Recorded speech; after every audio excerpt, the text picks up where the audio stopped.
Hello students, so welcome to the next class of biochemistry. तो बच्चे हम पहला यूनिट कर रहे हैं concepts in biochemistry. So this is the lecture number 2। ठीक है। तो जो पहली क्लास थी बच्चे, पहली क्लास के बाद मैं आप सबसे ये उम्मीद कर सकता हूं कि भाई आपको पता लग गया होगा कुछ कैटाबोलिक प्रोसेस के एग्जांपल्स क्या होते हैं। कैटाबोलिज्म जो हमारी बॉडी में एक्टिविटीज चल रही होती है उसमें कौन कौन सी रिएक्शंस होती है। कैटाबोलिक रिएक्शंस के एग्जांपल पता लग गए होंगे और एनाबोलिक रिएक्शंस के एग्जांपल पता लग गए होंगे, है ना। भाई हम देख के ये बता सकते हैं ये कैटाबोलिक है और ये एनाबोलिक है। जितना मैंने आपको पढ़ाया अकॉर्डिंगली तो बता ही सकते हैं। ठीक है। अब जो 3 फॉर्मूले हमने लास्ट क्लास में डिस्कशन किए थे, तो आज हमारा है फॉर्मूला नंबर 4। तो फॉर्मूला नंबर 4 बच्चे बहुत इंपॉर्टेंट है। पहली बात क्यों इंपॉर्टेंट है अभी आपको पता भी लग जाएगा। अब देखो कहानी इसकी कैसे है। जो हमारा फॉर्मूला नंबर 4 है बच्चे, वो क्या बताता है, वो बताता है जो कैटाबोलिक और एनाबोलिक प्रोसेस या कैटाबोलिक और एनाबोलिक रिएक्शंस होती हैं बॉडी में, ठीक है, वो किस सेल के कंपार्टमेंट में होती है। तो फॉर्मूला नंबर 4 ये बताएगा जो कैटाबोलिज्म और एनाबोलिज्म प्रक्रियाएं चल रही है हमारे शरीर के अंदर, वो किस कंपार्टमेंट में हो रही है। क्या वो माइटोकॉन्ड्रिया में हो रही है या फिर कहे कि भाई वो साइटोप्लाज्म में हो रही है। ठीक है। तो याद रखोगे जो एनाबोलिक प्रोसेस है बच्चे, एनाबोलिक, ठीक है, जो एनाबोलिक प्रोसेस है वो साइटोप्लाज्म में होंगे। एनाबोलिक जितने भी प्रोसेस बताए थे ना, चाहे उसमें बताया था मैंने ग्लाइकोजेनेसिस, ग्लाइकोजन का बनना, HMP, cholesterol synthesis, triglyceride synthesis, fatty acid synthesis, और इवन हम बोल सकते हैं अपना नेक्स्ट था लाइपोप्रोटीन लाइपेज। तो वो सारे के सारे जितने भी एनाबोलिक प्रोसेस है बच्चे साइटोप्लाज्म में होंगे, और जितने भी कैटाबोलिक प्रोसेस है, जितने भी कैटाबोलिक प्रोसेस है वो सारे के सारे कहां होंगे, माइटोकॉन्ड्रिया में।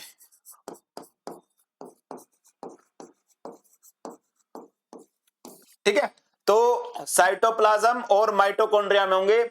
और कुछ इस चीज से भी आप आइडिया लगा सकते हो कि भाई अब इसको लॉजिकली सोचो कि सर इसको याद कैसे रखे। याद रखना बिल्कुल आसान है बच्चे। याद कैसे रखोगे, आपको पता है एनाबोलिक में क्या होता है, बना रहे हैं हम।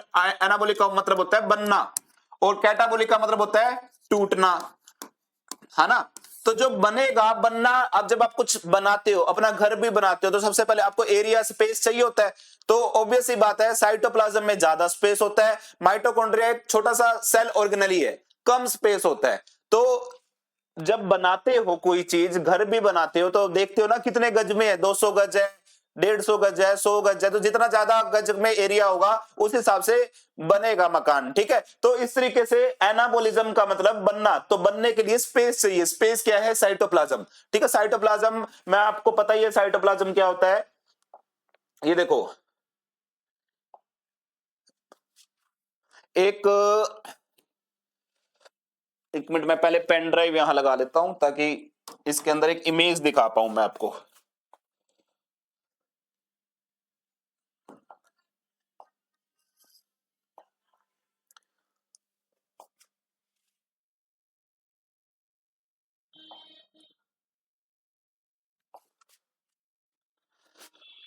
ये देखो बच्चों, ये है हमारा सेल का डायग्राम। तो ये सारा का सारा जो ब्लूइश है ना, सारा का सारा साइटोप्लाज्म है। ठीक है। सारा का सारा क्या है, साइटोप्लाज्म है। और ये माइटोकॉन्ड्रिया है। ये क्या है, ये माइटोकॉन्ड्रिया दिख रहा है यहां पे, माइटोकॉन्ड्रिया। तो ये माइटोकॉन्ड्रिया है। और ये पूरा का पूरा जो ये ब्लूइश है, ये सारा ब्लूइश, ये साइटोप्लाज्म है। ठीक है। तो साइटोप्लाज्म ऑब्वियसली बात है ज्यादा एरिया को घेरे बैठे है। तो साइटोप्लाज्म में एनाबोलिक प्रोसेस होंगे बच्चे। साइटोप्लाज्म में क्या होंगे, एनाबोलिक प्रोसेस होंगे। जो कैटाबोलिक प्रोसेस होंगे वो होंगे माइटोकॉन्ड्रिया में। ठीक है। इतना आपको याद रखना है, लॉजिकली सोच लेना कि भाई जहां हम एनाबोलिक कर रहे हैं, एनाबोलिक का मतलब होता है कुछ बना रही है बॉडी, तो उस हिसाब से स्पेस ज्यादा चाहिए। और स्पेस ज्यादा चाहिए तो दो ऑप्शन है, साइटोप्लाज्म और माइटोकॉन्ड्रिया। तो अकॉर्डिंगली साइटोप्लाज्म में स्पेस ज्यादा होता है, तो इसलिए साइटोप्लाज्म में एनाबोलिक प्रोसेस होंगे। अच्छा, अब जो कैटाबोलिक है उसमें जस्ट टूटना है, तो टूटने के लिए इतना, तोड़ने के लिए इतना स्पेस नहीं चाहिए, तो वो माइटोकॉन्ड्रिया के अंदर होगा। ठीक है। तो इस हिसाब से दो चीजें फॉर्मूला नंबर 4 बता रहा है कि भाई एनाबोलिक प्रोसेस साइटोप्लाज्म में होते हैं, कैटाबोलिक प्रोसेस माइटोकॉन्ड्रिया में होते हैं। अब बच्चे इसमें भी दो एक्सेप्शन है। देखो यहां पर भी दो एक्सेप्शन है। एक है कैटाबोलिक में एक तो है ग्लाइकोलिसिस, ठीक है, एक है ग्लाइकोलिसिस और एक है ग्लाइकोजिनोलिसिस। ग्लाइकोलिसिस और ग्लाइकोजिनोलिसिस दोनों, ये दोनों के दोनों कैटाबोलिक प्रोसेस है ना। तो ये दोनों के दोनों कैटाबोलिक है, बट ये दोनों के दोनों कहां होंगे बच्चे, साइटोप्लाज्म में। तो ये दो एक्सेप्शंस यहां पे आप याद रखोगे, एक ग्लाइकोलिसिस और एक ग्लाइकोजिनोलिसिस, ये दोनों के दोनों कहां होंगे, साइटोप्लाज्म में। देखो ग्लाइको में अगर सीओ आ रहा है तो सीओ के आगे वाईटी और लगा दो, क्या बन गया, साइटो। ग्लाइकोजिनोलिसिस में भी सीओ आ रहा है बीच में, तो इसके वाईटी और लगा दो तो क्या बन गया, साइटो, तो साइटोप्लाज्म। तो ये जो सीओ है ना, तो ये सीओ साइटो, तो याद रखना ग्लाइकोलिसिस और ग्लाइकोजिनोलिसिस दोनों साइटोप्लाज्म में होंगे। यहाँ पे इनके यहाँ पे नाम के बीच में भी सीओ आ रहा है, सीओ साइटो, उस हिसाब से याद रखोगे ये दोनों के दोनों हैं कैटाबोलिक, बट होंगे साइटोप्लाज्म में। अदरवाइज बाकी जितने सारे कैटाबोलिक बच गए वो कहां होंगे, माइटोकॉन्ड्रिया में। अब बच्चे कुछ प्रोसेस ऐसे भी होते हैं जो दोनों में होंगे, है ना। ऐसे प्रोसेसेस का नाम क्या है, पहला है, यहां पे ही लिख रहा हूं ताकि थोड़ा आप देख भी लो इसको। एक तो है हिम सिंथेसिस और एक है यूरिया साइकिल, सेकंड नंबर पे है यूरिया साइकिल। और जो थर्ड नंबर पे है वो पता क्या है, वो है ग्लूकोनियोजेनेसिस। तो इनको दोनों का सहारा चाहिए, इन तीन प्रोसेस को बच्चे दोनों का सहारा चाहिए, माइटोकॉन्ड्रिया का भी एरिया चाहिए और साइटोप्लाज्म का भी चाहिए। लेकिन पहले किसका होता है, इनका सबसे पहला स्टेप माइटोकॉन्ड्रिया, यानी शुरुआत माइटोकॉन्ड्रिया से होती है और फिर एंडिंग साइटोप्लाज्म में हो जाता है। तो ये दोनों, ये तीन प्रोसेस है, यानी ये तीन प्रोसेस बच्चे दोनों का सहारा ले रहे हैं। याद रखना, बॉडी के लिए हिम बनाना, बॉडी के लिए हिम किस में चाहिए, हीमोग्लोबिन में, बॉडी के लिए यूरिया बनाना और ग्लूकोनियोजेनेसिस।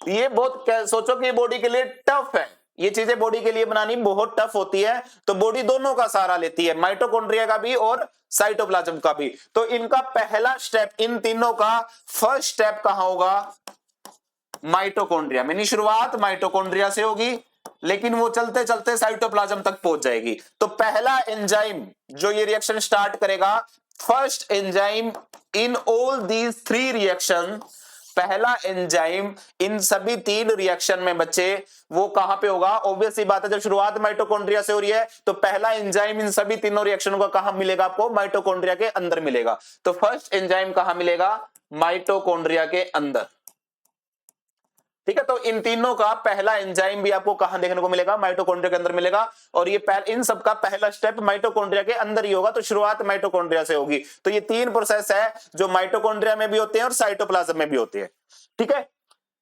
इजी है, इजी तो होगा, है ना, क्योंकि क्या ही है इसमें, देखो catabolic mitochondria, anabolic cytoplasm. Catabolic में दो एक्सेप्शन, एक ग्लाइकोलिसिस एक ग्लाइकोजिनोलिसिस, दोनों के दोनों कहां, दोनों के दोनों साइटोप्लाज्म होने चाहिए थे as per the rule mitochondria, but यहां पे ये दो एक्सेप्शंस है। तो एक्सेप्शन तो साइंस में होते ही हैं बच्चों, तो उस हिसाब से अगर आप देखोगे तो कैटाबोलिक के दो रिएक्शंस हैं, चाहे वो ग्लाइकोलिसिस है चाहे वो ग्लाइकोजिनोलिसिस है, वो साइटोप्लाज्म में होगी। अब तीन ऐसी हैं जो दोनों का सहारा लेगी, माइटोकॉन्ड्रिया का भी और साइटोप्लाज्म का भी। तो वो है हिम का बनना, यूरिया का बनना और ग्लूकोनियोजेनेसिस। तीन प्रोसेस दोनों में होते हैं, दोनों कंपार्टमेंट में, mitochondria as well as cytoplasm. तो बेसिक साइंस से बच्चे यहां से क्वेश्चंस आते हैं, ठीक है। और आपको खुद को भी लग रहा होगा कि हाँ भाई ऐसे ऐसे बहुत कॉमन से क्वेश्चंस होते हैं, लेकिन हमें पता नहीं रहता कि याद कैसे करने हैं, है ना। तो वही प्रैक्टिस मैं आपके लिए करवा रहा हूं और वही एफर्ट्स मैं आपके लिए डाल रहा हूं ताकि आपको याद रहे। चलिए अब चलते हैं नेक्स्ट। अब बच्चे मैंने जो आपको कैटाबोलिज्म और एनाबोलिज्म करवाया था ना, जो रिएक्शंस बताई थी उसके, कैटाबोलिक की ये रिएक्शंस है, एनाबोलिक की ये रिएक्शन है, कुछ रिएक्शंस मैंने अभी नहीं बताई, उसमें सारी रिएक्शंस कवर नहीं होती। अब जो नहीं होती कवर मैं उसका बता देता हूं। पहले तो मैंने आपको टीसीए साइकिल नहीं बताई, TCA cycle, try carboxylic acid cycle, जिसको सिट्रिक एसिड साइकिल बोलते हैं, है ना, क्रैब साइकिल बोलते हैं। तो उस हिसाब से टीसीए साइकिल कह लो, सिट्रिक एसिड साइकिल कह लो, क्रैब साइकिल कह लो, तो उस हिसाब से ये नहीं बताई कहां होती है।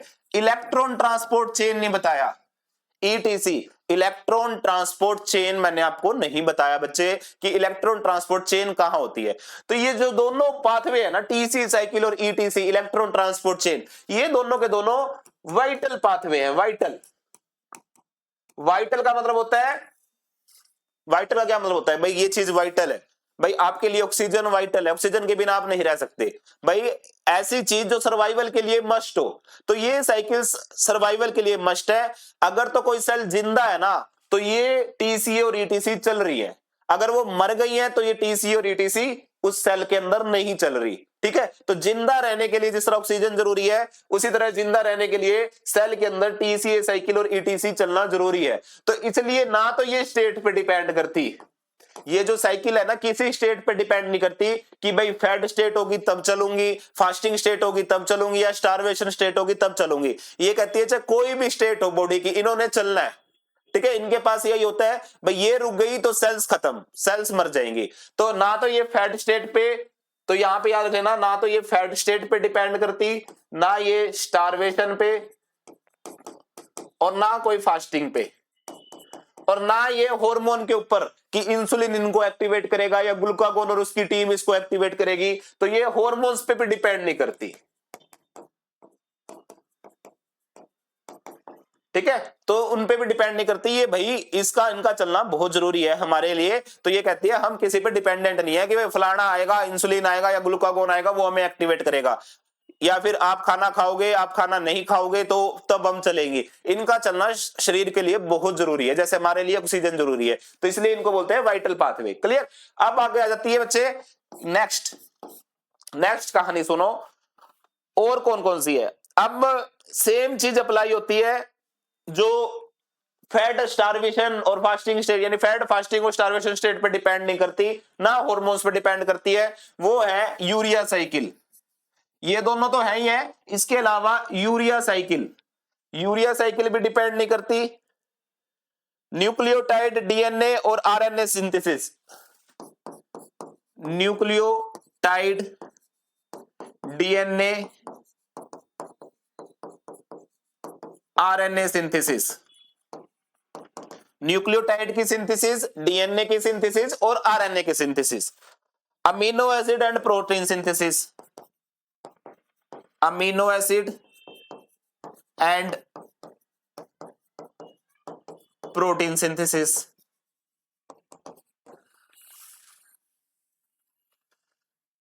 ठीक है, अब इनको अगर हम फॉर्मूला 4 से डिस्कस करें कि भाई ये कौन से कंपार्टमेंट में होती है, हमेशा याद रखना जो ये वाइटल पाथवे है ना, टीसीए साइकिल और इलेक्ट्रॉन ट्रांसपोर्ट चेन, ये दोनों के दोनों होते हैं माइटोकॉन्ड्रिया में। वाइटल पाथवे हमेशा माइटोकॉन्ड्रिया में होंगे। ठीक है, जो वाइटल होंगे वो माइटोकॉन्ड्रिया में होंगे। तो याद रखोगे ये दोनों के दोनों कहां रहेंगे बच्चे, माइटोकॉन्ड्रिया में। ठीक है, अब यूरिया साइकिल का मैंने ऑलरेडी बता दिया है। एक मिनट में कंफर्म कर रहा हूं, तो एक 30 सेकंड का ब्रेक ले रहा हूं सिर्फ।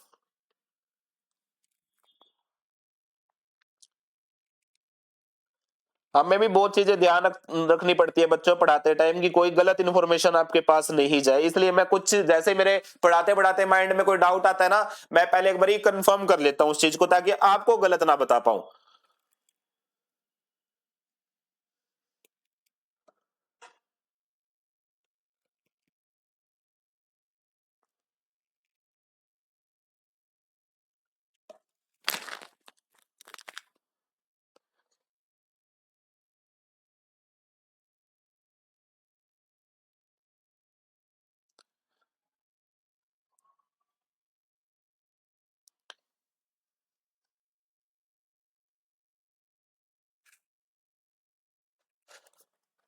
चलिए, तो अब कुल मिला के ये भी जो यूरिया साइकिल है, न्यूक्लियोटाइड डीएनए आरएनए सिंथेसिस है या amino acid and protein synthesis है, ये भी बच्चे फैट स्टेट, स्टारवेशन स्टेट और फास्टिंग, इन तीनों स्टेट पे डिपेंड नहीं करते, स्टेट पे डिपेंड नहीं करते, हार्मोन्स पे डिपेंड नहीं करते। ठीक है।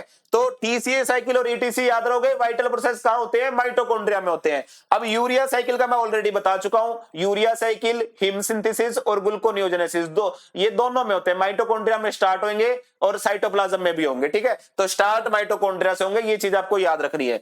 फिर आ जाते हैं न्यूक्लियोटाइड, डीएनए, आरएनए सिंथेसिस और amino acid and protein synthesis.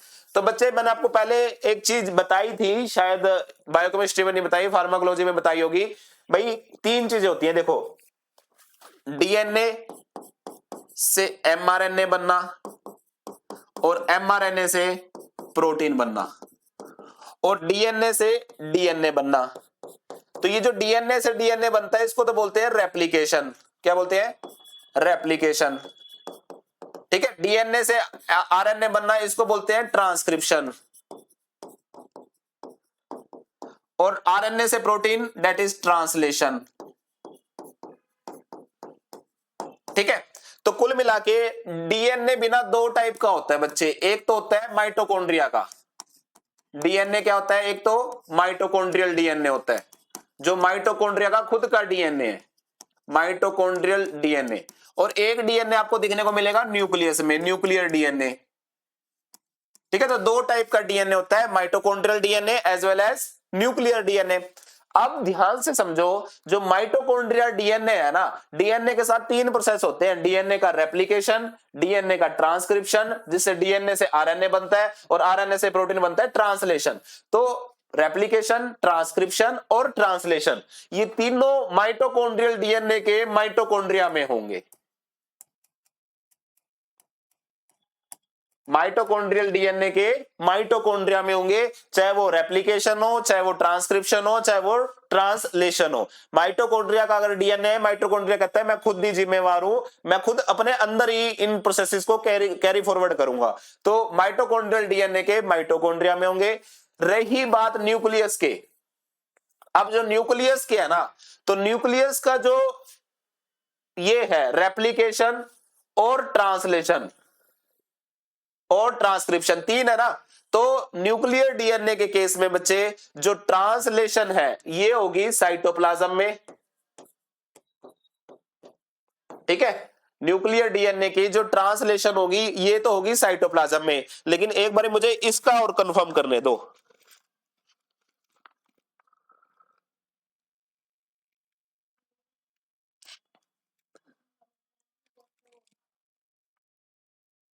ठीक है, अब एक बार इसका और कंफर्म कर देता हूं ताकि क्लियर कट रहे आपके दिमाग में।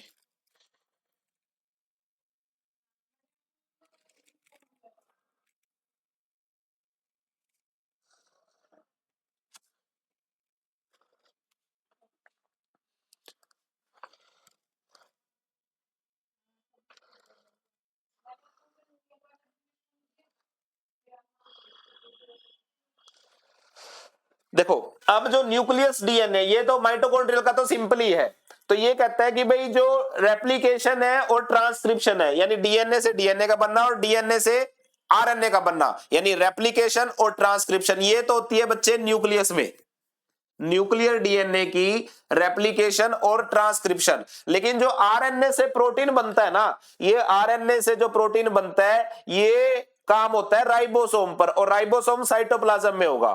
ठीक है, तो राइबोसोम कहां होगा, साइटोप्लाज्म में होगा, और वो वहां पर भी रफ एंडोप्लाज्मिक रेटिकुलम पर चिपका हुआ होता है। तो न्यूक्लियस में रेप्लिकेशन और ट्रांसक्रिप्शन हम कहे तो ऑब्वियस सी बात है कहां पे हो रही है, न्यूक्लियस में। और जो ट्रांसलेशन है, प्रोटीन बन रहा है, वो हो रहा है बच्चे कहां पे, साइटोप्लाज्म में। साइटोप्लाज्म में भी कहां, राइबोसोम के ऊपर, और राइबोसोम भी कहां होता है, रफ एंडोप्लाज्मिक रेटिकुलम के साथ।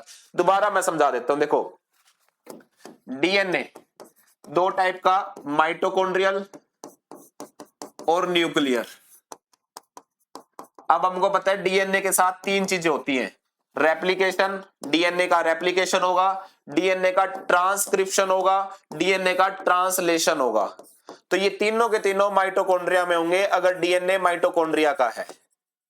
ठीक है, न्यूक्लियस डीएनए में भी रेप्लिकेशन होगा, ट्रांसक्रिप्शन होगा और ट्रांसलेशन होगा। जो ये है रेप्लिकेशन और ट्रांसक्रिप्शन, ये कहां होंगे, न्यूक्लियस में। और जो ट्रांसलेशन है बच्चे, ये राइबोसोम पे होंगे, और राइबोसोम होता है साइटोप्लाज्म में। साइटोप्लाज्म में, और राइबोसोम किसके साथ चिपका होता है? रफ एंडोप्लाज्मिक रेटिकुलम के साथ। आगे मैं सेल के बारे में बताऊंगा तो वहां सारी चीजें आप समझ जाओगे। तो उस हिसाब से अल्टीमेटली आंसर इसका आएगा साइटोप्लाज्म में। तो क्योंकि होता राइबोसोम के ऊपर है, लेकिन राइबोसोम भी कहां है? साइटोप्लाज्म में। तो ये दोनों रेप्लिकेशन और ट्रांसक्रिप्शन न्यूक्लियस में होती है, और ट्रांसलेशन होती है बच्चे कहां पे?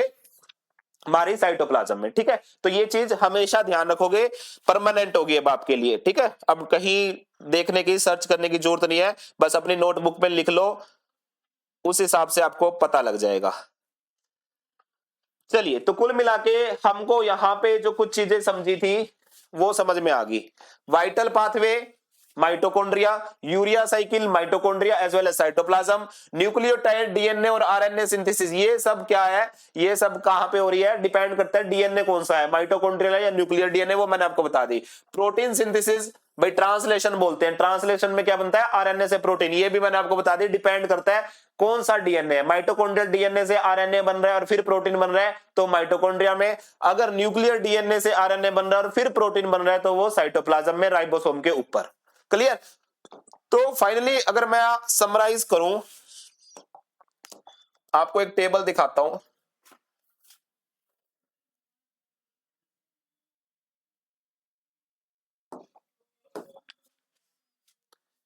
ये देखो बच्चों, होपफुली ये आपको क्लियर दिख रही होंगी।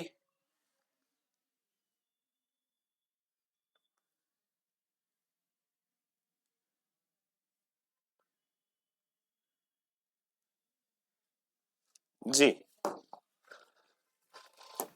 ये है बच्चे, देखो साइटोप्लाज्म, साइटोप्लाज्म मतलब एनाबोलिक, है ना? एनाबोलिक। और माइटोकॉन्ड्रिया मतलब कैटाबोलिक। तो एनाबोलिक का साइटोप्लाज्म में एचएमपी आ गया, ग्लाइकोजेनेसिस आ गया, फैटी एसिड सिंथेसिस आ गया, कोलेस्ट्रॉल सिंथेसिस आ गया, ट्राइग्लिसराइड सिंथेसिस आ गया। एक्सेप्शन में ये दोनों कैटाबोलिक है, बट ये कहां होंगे? साइटोप्लाज्म में होंगे, है ना? इसके नाम में ही सीओ आ रहा है, सीओ मतलब साइटोप्लाज्म, सीओ साइटो। ठीक है, अब रह गया माइटोकॉन्ड्रिया में beta oxidation of fatty acid, ये कैटाबोलिक है। लिंक रिएक्शन कैटाबोलिक है। Ketone body synthesis and utilization, यानी कीटोन बॉडी का टूटना, ये भी कैटाबोलिक है। Vital pathway TC and ETC, ये भी कैटाबोलिक है। ये वाइटल पाथवे है तो इसलिए ये क्या है? कैटाबोलिक नहीं है ये, क्योंकि ये कैटाबोलिज्म और एनाबोलिज्म से इंडिपेंडेंट है, ये वाइटल पाथवे है। ठीक है, तो उस हिसाब से फेड स्टेट और फास्टिंग स्टेट पे ये डिपेंड ही नहीं करते, ना हार्मोन्स पे डिपेंड करते, तो ये भी माइटोकॉन्ड्रिया में होंगे। Replication, transcription, translation mitochondrial DNA के लिए कहां हो रही है? माइटोकॉन्ड्रियल डीएनए के कहां हो रही है? सारी की सारी माइटोकॉन्ड्रिया। और एपोप्टोसिस, एपोप्टोसिस याद रखना, सेल डेथ होती है, प्रोग्राम्ड सेल डेथ। ठीक है, एपोप्टोसिस जिस तरह क्या होती है, हमारी आरबीसी का लाइफ स्पैन कितना है? 120 दिन। तो 120 दिन क्यों है? क्योंकि हमारी सेल ने आरबीसी की प्रोग्राम डेथ डिसाइड कर रखी है, भाई 120 दिन तक ये आरबीसी सर्वाइव करेगी, उसके बाद नई आरबीसी बनेगी। तो उस हिसाब से एपोप्टोसिस क्या है? प्रोग्राम सेल डेथ, कि भाई जब सेल्स बनती है तो मरती भी है, भाई ये तो सिद्धांत है इस दुनिया का, कि भाई जिसने जीना है उसने मरना भी है। ठीक है, तो उस हिसाब से एपोप्टोसिस क्या होती है? प्रोग्राम सेल डेथ, कि भाई 120 दिन इसका लाइफ स्पैन है, तो 120 दिन के बाद ये मर जाएगी और दूसरी नई आ जाएगी। तो जो वो मर जाएगी ना, तो वो एपोप्टोसिस है, यानी वो प्रोग्राम्ड होती है, इतने ही दिन सेल जिएगी और उसके बाद नई सेल आ जाएगी। ठीक है, तो दैट इज एपोप्टोसिस, वो भी माइटोकॉन्ड्रिया में होता है। क्लियर? तो ये कहानी थी जो आपको एक टाइम से रिवीजन के लिए रखनी है। न्यूक्लियस में क्या होता है? न्यूक्लियर डीएनए का रेप्लिकेशन और ट्रांसक्रिप्शन। ठीक है, और साइटोप्लाज्म में एक चीज और याद रख लेना, कि जो ट्रांसलेशन है, न्यूक्लियर डीएनए, जो न्यूक्लियर डीएनए से आरएनए बनेगा और आरएनए से प्रोटीन बनेगा, ट्रांसलेशन, तो ये भी कहां होगा? साइटोप्लाज्म में, राइबोसोम के ऊपर, जो कि रफ एंडोप्लाज्मिक रेटिकुलम से चिपका हुआ होता है, राइबोसोम उसके ऊपर। ठीक है, तो उस हिसाब से साइटोप्लाज्म आंसर हो सकता है, क्योंकि वो सब साइटोप्लाज्म में हो रहा है। ठीक है, तो उस अकॉर्डिंगली हम अब आगे नेक्स्ट चलते हैं। तो ये था बच्चे फॉर्मूला नंबर 4। तो फॉर्मूला नंबर 4 मैंने आपको अच्छे से समझा दिया है। अब ना मैं आपको दो एंजाइम की कहानी समझाता हूं। देखो, हमने लास्ट क्लास में एक एंजाइम किया था, एडिनाइल साइक्लेस। एडिनाइल साइक्लेज क्या करता है, एटीपी को साइक्लिक एएमपी में कन्वर्ट करता है ना। यही किया था ना, एडिनाइल साइक्लेज क्या करता है, एडिनाइन ट्राइफॉस्फेट को किस में कन्वर्ट कर देगा, साइक्लिक एएमपी में। अब आता है नेक्स्ट है, एटीपी साइक्लिक एएमपी में कन्वर्ट हो रहा है, बहुत अच्छी बात है। अब नेक्स्ट है एक एंजाइम और होता है एडिनाइल काइनेज। एडिनाइल काइनेज क्या करता है बच्चे, फोस्फोराइलेशन करता है। जिस तरह प्रोटीन काइनेज जहां वर्ड आ जाए ना हमेशा याद रखना, काइनेज क्या करेगा, फोस्फोराइलेशन करेगा, यानी फोस्फेट ग्रुप करेगा इधर उधर। फोस्फोराइलेशन का मतलब क्या होता है, फोस्फेट ग्रुप को इधर उधर करना। अब एडिनाइल काइनेज क्या करता है, ये एटीपी है, एटीपी मतलब ट्राइफॉस्फेट, एक है एएमपी, एएमपी मतलब एडेनाइन मोनोफॉस्फेट। तो इन दोनों के ऊपर काम करके ना, इन दोनों के ऊपर काम करके ये क्या करता है, दो मॉलिक्यूल बना देता है एडीपी के। देखो अब एटीपी में कितने फॉस्फेट, 3 फॉस्फेट, एएमपी में कितने फॉस्फेट, 1 फॉस्फेट। तो 3 से ना 1 फॉस्फेट यहां से उठा के इस पे ट्रांसफर कर दिया, तो यहां कितने बच गए, 2, और यहां कितने हो गए, 2। तो 2 मॉलिक्यूल एडीपी के हो गए, यहां 2, तो 2 2 4, तो 4 फॉस्फेट। तो यानी इसने काइनेज ने फॉस्फेट ग्रुप का ट्रांसफर किया, फॉस्फेट ग्रुप का ट्रांसफर किया बच्चे। तो यही काम होता है काइनेज का, फोस्फोराइलेशन, फॉस्फेट ग्रुप का ट्रांसफर करना। तो वही चीज इसने की एडिनाइल काइनेज ने। तो काइनेज मतलब फॉस्फेट को इधर उधर घुमा देता है। तो यहां पर भी 3 फॉस्फेट थे एटीपी में, एएमपी एडिनाइन मोनोफॉस्फेट, तो उस हिसाब से ये एडिनोसिन मोनोफॉस्फेट हो गया, ये एडिनोसिन ट्राइफॉस्फेट हो गया। एडेनाइन बोलते हैं नाइट्रोजन बेस को, ठीक है। एडेनाइन किसको बोलते हैं, नाइट्रोजन। जब भी इसमें फॉस्फेट जुड़ जाता है ना तो एडेनाइन से इसको एडिनोसिन बोल देते हैं। तो एडिनोसिन ट्राइफॉस्फेट और एडिनोसिन मोनोफॉस्फेट, तो क्या होगा बच्चे, एक फॉस्फेट 3 से उठ के यहां पे आ गया, तो ये 2 हो गए, तो इसलिए 2 मॉलिक्यूल बन गए एडीपी के। तो ये सब चाहिए, सेल को एटीपी भी चाहिए, सेल को एएमपी भी चाहिए, और सेल को एडीपी भी चाहिए। ये तीनों सेल को चाहिए। अब सेल को एडीपी चाहिए होगा ना, तो एडिनाइल काइनेज काम कर देगा। वहां पे एटीपी भी पड़ा होगा, एएमपी को पी पड़ा होगा, वो एटीपी का फॉस्फेट उठा के इस पे चिपका देगा, सेल को एडीपी मिल जाएगा, है ना। तो उस हिसाब से ये सब चीजें, क्योंकि देखो एटीपी तो बनाता रहता है माइटोकॉन्ड्रिया, है ना, माइटोकॉन्ड्रिया को पावर हाउस बोलते हैं ना, तो एटीपी तो बनाता रहता है, एएमपी भी सेल में होता है।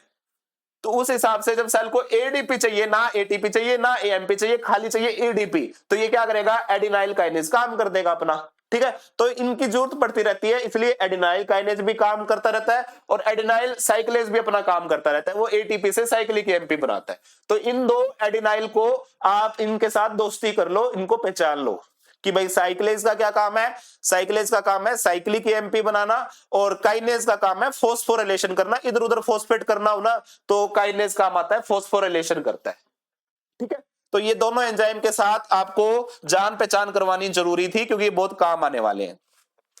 तो अल्टीमेटली 4 फॉर्मूले जो हमने करे बच्चे, उसको मैं अगर अब एक समराइज करूं 4 फॉर्मूलों को एक साथ।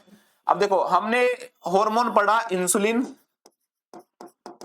तो इंसुलिन क्या करता है, इंसुलिन साइक्लिक एएमपी को कम करता है, साइक्लिक एएमपी का लेवल कम करेगा, है ना। और साइक्लिक एएमपी का लेवल कम होगा तो प्रोटीन काइनेज ए, इसकी एक्टिविटी कम होगी, एक्टिविटी कम होगी। जब ये काम करना बंद कर देगा प्रोटीन काइनेज ए, तो प्रोटीन काइनेज क्या करता, फॉस्फोराइलेशन करता, तो कहीं अल्टीमेटली डीफॉस्फोराइलेशन होगी, क्योंकि प्रोटीन काइनेज ए की एक्टिविटी क्या होगी, कम। तो इंसुलिन क्या करता है, साइक्लिक एएमपी का लेवल कम करता है। अब कहोगे सर कैसे करता है, क्योंकि इंसुलिन फोस्फोडाइएस्ट्रेज को एक्टिवेट कर देता है, फोस्फोडाइएस्ट्रेज, जिससे साइक्लिक एएमपी का लेवल कम हो जाता है, प्रोटीन काइनेज ए की एक्टिविटी कम हो जाती है। तो हम कहेंगे इंसुलिन साइक्लिक एएमपी का लेवल भी कम करता है, इंसुलिन प्रोटीन काइनेज ए की एक्टिविटी भी कम कर रहा है ना। किसी तरीके से भी ऑप्शंस में आ सकते हैं, तो उसको समझना जरूरी है। अगर आप कहे कि भाई इंसुलिन प्रोटीन काइनेज ए की एक्टिविटी कम करता है, तो कहोगे ना हाँ सर करता है, क्योंकि इंसुलिन साइक्लिक एएमपी का लेवल कम करता है। आप कहोगे कि insulin inhibit protein kinase A activity, बिल्कुल करेक्ट स्टेटमेंट है। Insulin reduce cyclic AMP level, बिल्कुल करेक्ट स्टेटमेंट है। इंसुलिन स्टिमुलेट फॉस्फोडाइएस्ट्रेज एंजाइम, बिल्कुल बिल्कुल करेक्ट स्टेटमेंट है। तो इस तरीके से लॉजिक समझना जरूरी है। कहीं भी एग्जाम में आपको कैसे भी स्टेटमेंट देके आपकी नॉलेज चेक की जा सकती है। तो इंसुलिन फॉस्फोडाइस्ट्रेज को एक्टिवेट करता है, इंसुलिन साइक्लिक एमपी का लेवल कम करता है, इंसुलिन प्रोटीन काइनेज ए की एक्टिविटी का कम करता है, क्योंकि जब भी साइक्लिक एमपी का लेवल कम होगा तो प्रोटीन काइनेज ए की भी एक्टिविटी कम होगी। इंसुलिन डीफॉस्फोराइलेशन करवाता है, ये भी सही है। सेम चीज ग्लूकागोन के लिए कर दो। ग्लूकागोन में सी आ रहा है तो ये साइक्लिक एमपी का लेवल बढ़ा दो। ये याद करने के तरीके है, कभी कहो कि सी आ रहा है तो सर ने साइक्लिक एमपी लिख दिया, ये तुमको याद करने की ट्रिक्स बता रहा हूं। तो कुछ थोड़ी कॉमन सेंस भी लगा लेना साथ साथ पढ़ते पढ़ते। साइक्लिक एमपी का लेवल बढ़ा रहा है, बिल्कुल बढ़ाता है भाई। कैसे बढ़ाता है भाई? ये क्या करता है, उसको एक्टिवेट करता है, एडिनाइल साइक्लेज को। ये प्रोटीन काइनेज ए की एक्टिविटी बढ़ाता है, बिल्कुल बढ़ाता है भाई प्रोटीन काइनेज ए की। और प्रोटीन काइनेज ए की एक्टिविटी क्या होगी? इंक्रीज। ये फॉस्फोराइलेशन करवाता है, बिल्कुल करवाता है। तो बच्चे इंसुलिन क्या है? फैट स्टेट जैसे ही चालू होती है, आप जब भी खाना खाओ ना, आप अपने अंदर सोचना, जैसे ही आप खाना खाओ थोड़ा बायोकेमिस्ट्री पॉइंट ऑफ व्यू से सोचना।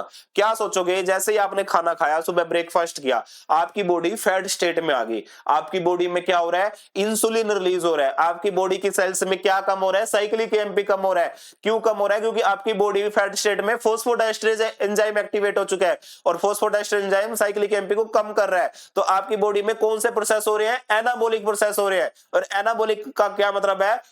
एनाबॉलिक का मतलब क्या है? सिंथेसाइज करना। तो ये जो फैट स्टेट है ना बच्चे, फैट स्टेट, ये इंसुलिन की दुनिया है। और इंसुलिन का काम, फैट स्टेट का मतलब होता है रेस्ट, ईट, डाइजेस्ट।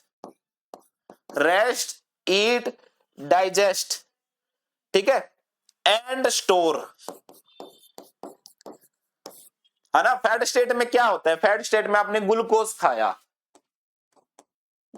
खाया, है ना, क्योंकि खाया तो आपने कार्बोहाइड्रेट था।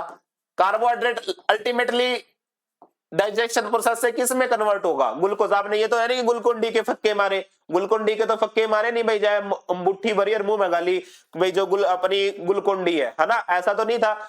आपने क्या किया? कार्बोहाइड्रेट खाया भाई, आलू खा लिए भाई, आलू के परांठे खा लिए, उसने बॉडी में कन्वर्ट किस में होना है? ग्लूकोज में। अब ग्लूकोज में कन्वर्ट है, इसको बोलते हैं digestion. Complex carbohydrate simplest carbohydrate में कन्वर्जन, तो उसको क्या बोलेंगे? कार्बोहाइड्रेट किस में कन्वर्ट हो गया? ग्लूकोज में, सिंपलेस्ट शुगर में, तो ये हो गया डाइजेशन। अब ये ग्लूकोज किस में स्टोर होएगा? ग्लाइकोजन में। तो ये जो स्टोर कर रहा है ये सारा इंसुलिन कर रहा है, ठीक है। तो इंसुलिन ही करता है, हम खाते हैं, डाइजेस्ट होता है। तो स्टोरेज का काम सारा फैट स्टेट में होता है बच्चे। जितना भी हम स्टोरेज होता है ना, वो सारा का सारा फैट स्टेट में होता है। तो ग्लूकोज से क्या बन गया? ग्लाइकोजन। आपने क्या खाया? प्रोटीन्स खाए भाई। प्रोटीन खाएंगे तो क्या होगा? अमीनो एसिड में टूटेगा, ठीक है। अमीनो एसिड जो है, प्रोटीन्स जो भी हमने खाए हैं, चाहे अमीनो एसिड खाए हैं, तो जो भी कॉम्प्लेक्स प्रोटीन है वो अमीनो एसिड में टूटेगा। अमीनो एसिड फर्दर कुछ ना कुछ बॉडी में प्रोटीन बनाएंगे, ठीक है। फर्दर क्या बनाएंगे? प्रोटीन्स। तो इस हिसाब से अगर आप देखोगे अमीनो एसिड, प्रोटीन और फैटी एसिड, जो आपने फैट खाया वो बनाएंगे ट्राइग्लिसराइड, ठीक है। ट्राइग्लिसराइड बच्चे क्या होता है? ट्राइग्लिसराइड का मतलब क्या होता है? 3 फैटी एसिड प्लस में 1 ग्लिसरॉल का मोलेक्यूल। तो जो भी फैटी एसिड आप खाते हो वो स्टोर होके ट्राइग्लिसराइड में जाके स्टोर हो जाता है, ट्राइग्लिसराइड की फॉर्म में स्टोर हो जाता है। तो ट्राइग्लिसराइड का मतलब होता है 3 फैटी एसिड प्लस में ग्लिसरॉल का मोलेक्यूल। तो उस हिसाब से फैटी एसिड भी स्टोर हो गया। तो ये सारी की सारी रेस्ट, ईट, डाइजेस्ट और स्टोर, ये दुनिया रहती है फैट स्टेट की, जिसमें इंसुलिन रहता है। और इंसुलिन किस लेवल पे काम करता है? साइक्लिक एमपी का लेवल कम करता है। तो मैंने आपको पहला फार्मूला बताया था, कैटाबॉलिक और एनाबॉलिक कौन कौन सी प्रक्रियाएं होती है। दूसरा फार्मूला मैंने क्या बताया था बच्चों? दूसरा मैंने बताया था आपको इंसुलिन के बारे में। हार्मोन्स का बताया था ना, 2 हार्मोन, इंसुलिन और ग्लूकागोन। इंसुलिन एक्टिवेट ऑल हमारे एनाबॉलिक पाथवे, साथ में 2 catabolic, glycolysis and link reaction, है ना। तो insulin activate all catabolic pathway all anabolic, sorry insulin activate all anabolic pathway, और साथ में 2 catabolic glycolysis and link reaction. बाकी ग्लूकागोन, बाकी के जो कैटाबोलिक बच गए उसको ग्लूकागोन और उसकी टीम एक्टिवेट करेगी। फिर तीसरा मैंने बताया था, तीसरा फॉर्मूला मैंने बताया था किससे रिलेटेड, साइक्लिक एएमपी से रिलेटेड, कि कौन से फॉस्फोरिलेटेड स्टेट में एक्टिवेट होंगे एंजाइम, कौन से डीफॉस्फोरिलेटेड स्टेट में एक्टिवेट होंगे। तो वहां पर भी मैंने बताया था जो इंसुलिन जिसको एक्टिवेट करता है, यानी ऑल एनाबोलिक और 2 कैटाबोलिक जो एक्सेप्शंस थे, वो सारे के सारे डीफॉस्फोरिलेटेड स्टेट में एक्टिवेट होंगे, और बाकी जो हमारे रह गए कैटा ग्लूकागोन और उसकी टीम जो कैटाबोलिक के बाकी पाथवे को कर रही है, वो उस हिसाब से मैंने बताया था वो फॉस्फोरिलेटेड स्टेट में एक्टिवेट होंगे, क्योंकि ग्लूकागोन साइक्लिक एएमपी का लेवल बढ़ाता है और इंसुलिन साइक्लिक एएमपी का लेवल कम करता है, राइट। तो इस तरीके से हमने वो भी कर लिया। अभी हम ना एमसीक्यू भी करेंगे, मल्टीपल चॉइस क्वेश्चन, वहां से भी आपको कुछ चीजें अपने आप समझ में आएंगी, ठीक है। अब रह गया चौथा पॉइंट, वो मैंने बताया कैटाबोलिक कौन से कंपार्टमेंट में होते हैं, एनाबोलिक कौन से कंपार्टमेंट में होते हैं, और वाइटल प्रोसेस कौन से कंपार्टमेंट में होते हैं, और डीएनए का जो है उसका अलग केस है, और वाइटल प्रोसेस कौन से कंपार्टमेंट में, माइटोकॉन्ड्रिया में होते हैं वाइटल। तो इस हिसाब से मैंने ये आपको 4 फॉर्मूले बच्चे समझा के रटवाने की, देखो रट्टे तो मारने पड़ेंगे, रट्टे किस सेंस में मारने पड़ेंगे, पहले समझोगे चीजों को तभी तो उस चीज को रटना आसान है ना। अब मैं कहूं कि रट्टे नहीं मारने भाई, अब तो ये तो मारना ही पड़ेगा ना रट्टा, कि भाई जो कैटाबोलिक है वो किस में होगा, कैटाबोलिक किस में रहता है, माइटोकॉन्ड्रिया में, एनाबोलिक साइटोप्लाज्म, ये तो पढ़ना ही पड़ेगा, इसको तो याद रखना पड़ेगा। अब चाहे उसको रट्टा को चाहे कुछ को, ये तो करना पड़ेगा, और ये रिवीजन से आएगी, ठीक है। चलिए अब अगर मैं इंसुलिन बच्चे मैंने ये बता दिया, अब यहां ग्लूकागोन की कहानी समझाऊं तो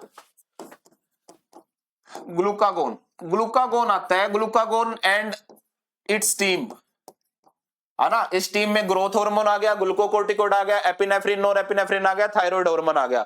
तो जो ग्लूकागोन और उसकी टीम है, तो ग्लूकागोन और उसकी टीम ये मेनली रहती है बच्चे, ये मेनली रहती है फास्टिंग स्टेट में, फास्टिंग एंड स्टारवेशन। जब आप बॉडी को कुछ नहीं खाने के लिए दे रहे, तब ये वाले एक्टिवेट हो जाते हैं, ग्लूकागोन और उसकी टीम। तो ये साइक्लिक एएमपी का लेवल बढ़ाएंगे, फॉस्फोरिलेशन करेंगे, कैटाबोलिक पाथवे को एक्टिवेट करेंगे, ठीक है। तो उस हिसाब से आप यहाँ पे याद रखोगे। और उस टाइम रिवीजन के टाइम में ये भूल गया कि भाई साइटोप्लाज्म में एनाबोलिक प्रोसेस होते हैं, लेकिन 2 कैटाबोलिक भी साइटोप्लाज्म में होते हैं, ग्लाइकोलिसिस एंड ग्लाइकोजिनोलिसिस, ठीक है। मेरे अभी दिमाग में आया तो रिवीजन के टाइम बताना भूल गया था। अब तो ये ग्लूकागोन फास्टिंग स्टारवेशन में है, तो जब बॉडी फास्टिंग या स्टारवेशन में होगी, ऑब्वियस ही बात है आप खाने के लिए कुछ नहीं दे रहे, चाहे आपने जिद बांध ली, चाहे देखो फास्टिंग स्टेट तो आदमी खुद भी रख लेता है, व्रत हो जाता है ना। फास्टिंग स्टेट कब रखता है, जब व्रत हो, है ना, कोई व्रत रख ले कुछ ना खाए तो फास्टिंग हो जाती है, उसी को तो फास्ट बोलते हैं ना। और स्टारवेशन जब भाई जिद्दी हो जाए, अनशन पे बैठ जाए, तब स्टारवेशन स्टेट में भी रख लेता है। तो उस हिसाब से अगर हम देखें तब ये एक्टिवेट होते हैं। तो फास्टिंग एंड स्टारवेशन जो स्टेट है वहां पे ग्लूकागोन और उसकी टीम एक्टिवेट हो जाती है, तो वो एक तरीके से हमारे सिंपैथेटिक सिस्टम को एक्टिवेट कर रही है, सिंपैथेटिक सिस्टम को एक्टिवेट, यानी जब ग्लूकागोन एक्टिवेट और ग्लूकागोन और उसकी टीम एक्टिवेट होती है ना, तो बॉडी में सिंपैथेटिक सिस्टम एक्टिवेट होता है। सिंपैथेटिक मतलब फ्लाइट और फाइट, फ्लाइट और फाइट सिस्टम, ठीक है। तो ग्लूकागोन जब फास्टिंग या स्टारवेशन स्टेट होती है, तो याद रखना हमारी बॉडी इमरजेंसी में होती है, या तो फ्लाइट या फाइट, यानी बॉडी को आपने खाने के लिए कुछ नहीं दिया, बॉडी को तो खाने के लिए चाहिए ना, फ्यूल तो चाहिए। अब गाड़ी चलाओगे उसके लिए आपको पेट्रोल तो डलवाना पड़ेगा, तो उस हिसाब से सोचोगे तो बॉडी को भी फ्यूल चाहिए भाई, बॉडी को भी कार्बोहाइड्रेट, प्रोटीन एंड फैट चाहिए। तो ये तरीका है हमारा ग्लूकागोन का। जो ग्लूकागोन सारी चीजें मैं ऑलरेडी बता चुका हूं भाई, ग्लूकागोन सारे के सारे कैटाबोलिक पाथवे को एक्टिवेट करता है except 2 glycolysis and link reaction को छोड़ के सबको एक्टिवेट करता है, और फॉस्फोरिलेटेड स्टेट में एक्टिवेट करता है, ठीक है। चलिए अब आगे चलते हैं 2 लाइपेज के बारे में, फिर इसके बाद एमसीक्यू करेंगे। अब मैंने 2 लाइपेज करवाए थे, एक तो है लाइपोप्रोटीन लाइपेज, लाइपोप्रोटीन लाइपेज, और एक है hormone sensitive lipase, hormone sensitive lipase. तो अब इसकी कहानी है, ये मैंने आपको बताया था, ये एनाबोलिक है और ये सेंसिटिव है, तो ये कैटाबोलिक है। तो कैसे एनाबोलिक है और कैसे कैटाबोलिक है, लाइपोप्रोटीन लाइपेज कैसे एनाबोलिक का काम करता है और हार्मोन सेंसिटिव लाइपेज कैसे कैटाबोलिक का काम करता है, वो मैं आपको समझा रहा हूं। बच्चे जिस तरह हमारी ये ब्लड वेसल है, ये क्या है, ब्लड वेसल। अब ब्लड वेसल में ना एंडोथीलियल सेल्स होती है।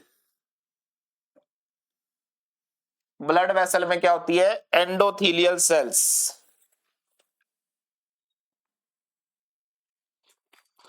ठीक है, ब्लड वेसल में क्या होती है, एंडोथीलियल सेल्स। अब जो एंडोथीलियल सेल्स है ना, ये जो ब्लैक वाली है ये एंडोथीलियल सेल्स है। तो ये ब्लड वेसल है, यहां पे हमारा होता है एंजाइम, ये है लाइपोप्रोटीन लाइपेज जो मैं अब बना रहा हूं। ठीक है, ये जो मैं डॉट डॉट से लगा रहा हूं ये लाइपोप्रोटीन लाइपेज है।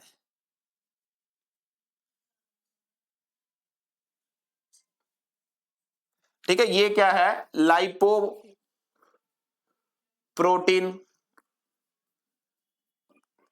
लाइपेज। तो ये लिपिड को तोड़ेगा। लाइपेज का मतलब क्या है, लिपिड को तोड़ेगा। किसके लिपिड को, जो लिपिड लाइपोप्रोटीन में है। जो लिपिड किसमें है, लाइपोप्रोटीन। अब लाइपोप्रोटीन में आपने सुना होगा बच्चे, जो लाइपोप्रोटीन होते हैं उनमें क्या होते हैं, जिस तरह काइलोमाइक्रोन। काइलोमाइक्रोन क्या है, काइलोमाइक्रोन एक लाइपोप्रोटीन है। आगे मैं करवाऊंगा जब आपको लाइपोप्रोटीन करवाऊंगा, बस इतना सोच लो, काइलोमाइक्रोन, एलडीएल, ये सारे लाइपोप्रोटीन है जो ब्लड में घूमते हैं।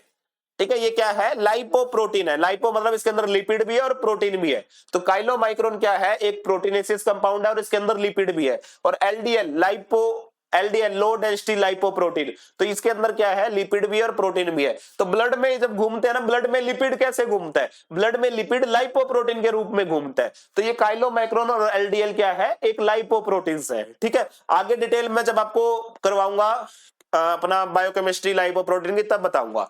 तो इनके अंदर ना लिपिड भी है, क्योंकि ये लाइपोप्रोटीन है ना दोनों के दोनों। तो इसका मतलब लाइपोप्रोटीन का मतलब क्या हुआ, लिपिड प्लस प्रोटीन। तो इसके काइलोमाइक्रोन में भी लिपिड भी है प्लस प्रोटीन भी है, एलडीएल में भी लिपिड भी है प्रोटीन भी है। अब जो ये लाइपोप्रोटीन लाइपेज हमारे ब्लड वेसल्स के एंडोथेलियल सेल्स के पास होता है ना, ये इसके लिपिड पार्ट पे अटैक करेगा। लिपिड पार्ट इनके अंदर क्या है, ट्राइग्लिसराइड। इनके अंदर ट्राइग्लिसराइड है, एलडीएल के अंदर भी ट्राइग्लिसराइड है। तो लाइपोप्रोटीन लाइपेज इन लाइपोप्रोटीन के ऊपर अटैक करेगा और जो इनका लिपिड पार्ट है ना, ट्राइग्लिसराइड, इसको तोड़ेगा। ट्राइग्लिसराइड को किसमें तोड़ेगा, 3 fatty acid plus glycerol. Lipoprotein lipase ने क्या किया, लाइपोप्रोटीन, काइलोमाइक्रोन और एलडीएल के अंदर के लिपिड पार्ट जो कि ट्राइग्लिसराइड होता है उसको तोड़ा और किस में कन्वर्ट किया, 3 फैटी एसिड प्लस ग्लिसरॉल में। ठीक है, तो अब ये 3 फैटी एसिड और ग्लिसरॉल का साइज ना छोटा हो जाए, लाइपोप्रोटीन का साइज बड़ा होता है। जैसे ही लाइपोप्रोटीन में से लिपिड टूट गया तो ये 3 फैटी एसिड एक साइड हो जाएंगे, ग्लिसरॉल एक साइड हो जाएंगे, और ये एंडोथेलियल यहां पे होगा हमारा एडिपोज टिश्यू। यहां पे ये क्या है, एडिपोज टिश्यू, एडिपोज टिश्यू। और ये 3 फैटी एसिड और प्लस ग्लिसरॉल ब्लड वेसल के एंडोथेलियल सेल से होते हुए दोनों के दोनों कहां आ जाएंगे, एडिपोज टिश्यू में। ठीक है, और ये यहां आके अगेन से ट्राइग्लिसराइड बना देंगे और ट्राइग्लिसराइड एडिपोज टिश्यू में स्टोर हो जाएगा। ठीक है, और जो ट्राइग्लिसराइड एडिपोज टिश्यू में क्या हुआ, स्टोर। और मैंने आपको बताया स्टोरेज का काम किसमें होता है, एनाबोलिक में। एनाबोलिज्म में क्या होता है, स्टोरेज होती है। तो यानी देखो, आपने खाना खाया, ठीक है, आपने जो भी खाने में घी खाया, देसी घी, जो देसी घी गया ब्लड में, जो आपने खाना खाया पेट में गया, पेट से इंटेस्टाइन में चला गया ब्लड में। तो जो भी आपने फैट खाया बच्चे, वो फैट ब्लड में कैसे दौड़ेगा, ब्लड में कैसे फ्लो करेगा, वो फैट करेगा इन लाइपोप्रोटीन की फॉर्म में। चाहे वो काइलोमाइक्रोन है, चाहे वो एलडीएल है, चाहे वो वीएलडीएल है, इनकी फॉर्म में ब्लड ऐसे नहीं घी ऐसे तैरता दिखेगा आपको ब्लड में। ब्लड के अंदर जो आपने घी खाया, फैट खाया, उसके साथ प्रोटीन ऐड हो जाएंगे तो उसको बोलेंगे लाइपोप्रोटीन। तो लाइपोप्रोटीन का नाम होते हैं काइलोमाइक्रोन हो गया या एलडीएल हो गया।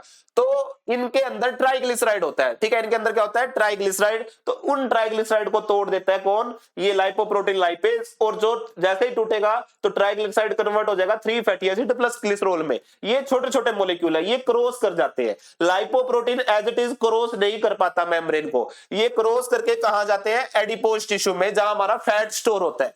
तो एडिपोज टिश्यू में जब ये दोनों आएंगे, अगेन क्या बना लेंगे, ट्राइग्लिसराइड बना लेंगे, और ट्राइग्लिसराइड की फॉर्म में यहाँ पे स्टोर हो जाएंगे। इसलिए लाइपोप्रोटीन लाइपेज ने हालांकि ट्राइग्लिसराइड को तोड़ा, लेकिन वो तोड़ा किस पर्पज के लिए, स्टोरेज पर्पज के लिए, इसलिए ये एनाबोलिक है। इसलिए क्या है, ये एनाबोलिक है। ठीक है, अब आ जाते हैं हार्मोन सेंसिटिव लाइपेज। अब हार्मोन सेंसिटिव लाइपेज क्या काम करता है बच्चे, ये हमारा एडिपोज टिश्यू है।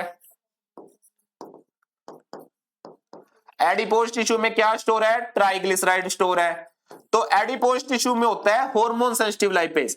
एडिपोज टिश्यू में जो हार्मोन सेंसिटिव लाइपेज है, ये जो ट्राइग्लिसराइड स्टोर हुआ है, इसको तोड़ता है 3 फैटी एसिड प्लस ग्लिसरॉल में, 3 फैटी एसिड प्लस ग्लिसरॉल में। तो ये जो 3 फैटी एसिड जैसे टूटा ना एडिपोज टिश्यू से, एडिपोज टिश्यू में जो ट्राइग्लिसराइड स्टोर था उसके ऊपर काम किया हार्मोन सेंसिटिव लाइपेज ने, तो इसको 3 फैटी एसिड प्लस ग्लिसरॉल में तोड़ देगा हार्मोन सेंसिटिव लाइपेज। लेकिन ये जब तोड़ेगा, क्योंकि ये हार्मोन सेंसिटिव है, जब कोई हार्मोन इनके ऊपर काम करेगा, तो हार्मोन में कौन काम करेगा, glucagon and team, glucagon and team, यानी ग्लूकागोन, ग्रोथ हार्मोन, जो भी है हमारे ग्लूकोकोर्टिकोइड। तो ये क्या करते हैं बच्चे, 3 फैटी एसिड प्लस ग्लिसरॉल को तोड़ते हैं एडिपोज टिश्यू में, और ये 3 फैटी एसिड कहां आएगा, ब्लड में। ये हमारी ब्लड वेसल है, ठीक है। ब्लड में आने के बाद ये फैटी एसिड घूम रहा है, इसको ले लेगा लीवर। इन फैटी एसिड को ब्लड से कौन ले लेगा, लीवर। तो ब्लड से ये फैटी एसिड कहां चले गए, लीवर में, और लीवर में इनका बीटा ऑक्सीडेशन होगा, और बीटा ऑक्सीडेशन होगा तो फैटी एसिड से हमको क्या मिलेगी, एनर्जी। तो ये कब होता है, ये जब होता है जब हार्मोन सेंसिटिव लाइपेज एक्टिवेट होगा। हार्मोन सेंसिटिव लाइपेज कब एक्टिवेट होगा, जब ग्लूकागोन इसको एक्टिवेट करेगा, यानी जब ग्लूकागोन का लेवल या ग्लूकागोन का लेवल हमारी बॉडी में इंक्रीज हो रहा है ना, तब जाके ये चीजें होंगी। और ग्लूकागोन कब होता है, कैटाबोलिक स्टेट में, जब आपने खाना नहीं दिया, जब हम होता है ना कैटाबोलिक स्टेट कब होती है, जब हम खाना नहीं खाते, फास्टिंग और स्टारवेशन में। इसलिए जब भी आप खाना नहीं खाओगे ना फास्टिंग स्टेट में, तो आपके एडिपोज टिश्यू में HSL एक्टिवेट हो जाएगा।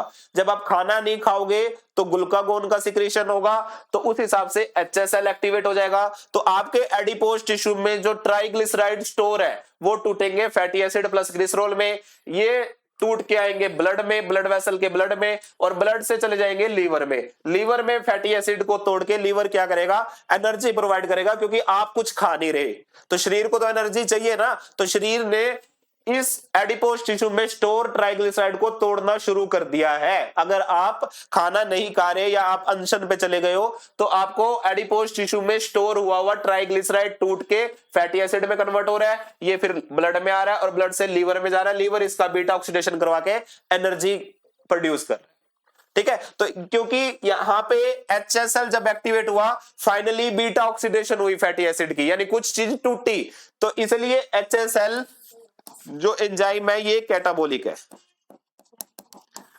ठीक है। तो ये कैटाबोलिक है, और जो लाइपोप्रोटीन लाइपेज है ये एनाबोलिक है, क्योंकि ये स्टोर कर रहा है ट्राइग्लिसराइड की फॉर्म में, फैटी एसिड प्लस ग्लिसरॉल को एडिपोज टिश्यू के अंदर ट्राइग्लिसराइड की फॉर्म में क्या कर रहा है, स्टोर कर रहा है। इसलिए ये क्या है बच्चे, ये एनाबोलिक है। LPL lipoprotein lipase, lipoprotein lipase LPL anabolic है, और हमारा हार्मोन सेंसिटिव लाइपेज कैटाबोलिक है, ठीक है।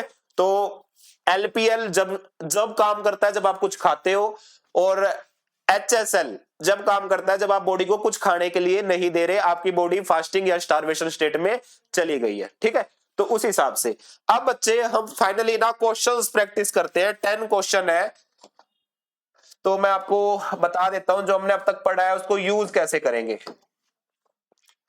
तो दीज आर द क्वेश्चंस।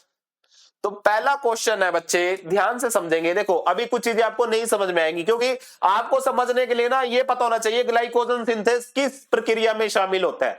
अच्छा, पायरुवेट कार्बोक्सिलेज किस प्रक्रिया में शामिल होता है, आपको प्रक्रियाएं धीरे धीरे पता लग जाएगी, लेकिन अभी मैं बता रहा हूं आपको। Which of the following is active in dephosphorylated state, कौन सा एंजाइम डीफॉस्फोराइलेटेड स्टेट में एक्टिव होगा। अब आपको इतना पता है डीफॉस्फोराइलेटेड स्टेट मतलब इंसुलिन, इंसुलिन मतलब फैट स्टेट, इंसुलिन मतलब साइक्लिक एएमपी का लेवल कम, इंसुलिन मतलब, अब देखो इंसुलिन के कितने मतलब निकल रहे हैं, इंसुलिन मतलब साइक्लिक एएमपी का लेवल कम तो फोस्फोडाइस्ट्रेज एक्टिवेटेड,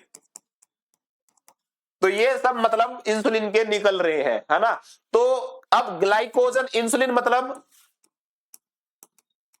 एनाबोलिक पाथवे, क्योंकि insulin activate all anabolic pathway plus 2 catabolic, कौन कौन से, 2 कैटाबोलिक मतलब कौन कौन से, 2 कैटाबोलिक हो गया जो इंसुलिन में शुगर आ रहा है यानी ग्लाइकोलिसिस और लिंक रिएक्शन, यही था ना, insulin activate all anabolic pathway plus 2 catabolic pathway.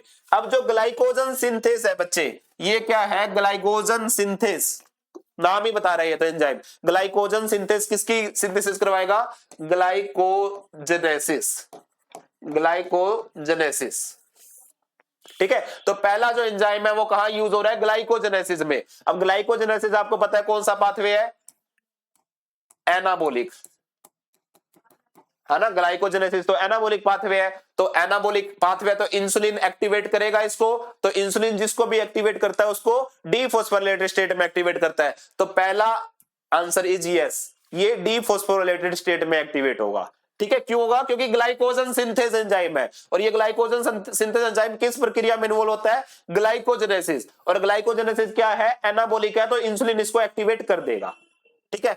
अब चलते हैं दूसरे, इसके मल्टीपल आंसर है। अब दूसरा है दूसरा पायरुवेट कार्बोक्सिलेज, ठीक है, पायरुवेट कार्बोक्सिलेज। तो जो पायरुवेट कार्बोक्सिलेज है बच्चे, ये जो एंजाइम इन्वॉल्व होता है पायरुवेट कार्बोक्सिलेज, ये होता है ग्लूकोनियोजेनेसिस में। पायरुवेट कार्बोक्सिलेज किस में इन्वॉल्व होता है, ग्लूकोनियोजेनेसिस। अब आपको पता है ग्लूकोनियो, अब अभी आपको नहीं पता था पायरुवेट कार्बोक्सिलेज किस प्रक्रिया में इन्वॉल्व होने वाला एंजाइम है, ये धीरे धीरे आपको आ जाएगा, अभी मैं भी पढ़ के ही बता रहा हूं तो उस हिसाब से याद रखना। पायरुवेट कार्बोक्सिलेज ग्लूकोनियोजेनेसिस में इन्वॉल्व होता है, तो ग्लूकोनियोजेनेसिस में इन्वॉल्व होता है, तो ग्लूकोनियोजेनेसिस कौन सा पाथवे है बच्चे, आप कहोगे सर कैटाबोलिक है, ठीक है, और कैटाबोलिक को कौन एक्टिवेट करता है, ग्लूकागोन एंटीम, ग्लूकागोन एंटीम, तो ये किस में एक्टिवेट होगा, फोस्फोराइलेटेड में, ठीक है। तो ये आंसर नहीं हो सकता, बी आंसर नहीं हो सकता, क्योंकि ये कैटाबोलिक प्रोसेस है, ग्लूकोनियोजेनेसिस क्या है, कैटाबोलिक। अब आता है ग्लाइकोजन फोस्फोराइलेज, जो ग्लाइकोजन फोस्फोराइलेज है ये इन्वॉल्व होता है ग्लाइकोजिनोलिसिस में, ग्लाइकोजिनोलिसिस, ग्लाइकोजन का टूटना, तो ग्लाइकोजन जब टूटेगा तो ये भी कौन सा प्रोसेस है बच्चे, कैटाबोलिक।